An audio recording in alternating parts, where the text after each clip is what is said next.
Emergency responders from San Antonio's International Airport joined with Joint Base San Antonio-Randolph firefighters to take a closer look at the T-6 Texan aircraft at JBSA-Randolph. T-6s utilized San Antonio's airport runways, and familiarization training brought both organizations together to practice emergency readiness skills.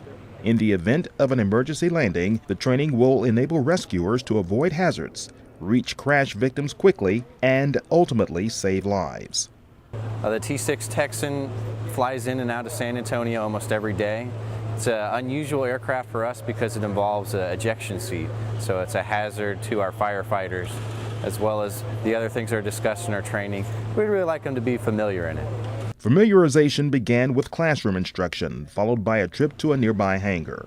The hangar visit enabled participants to not just see the aircraft, but to actually climb up on the wing for a closer view of the cockpit.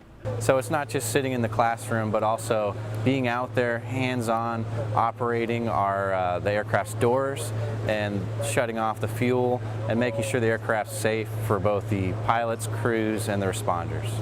For the firefighters and paramedics representing San Antonio International Airport, the training was only a portion of what made the day's events successful.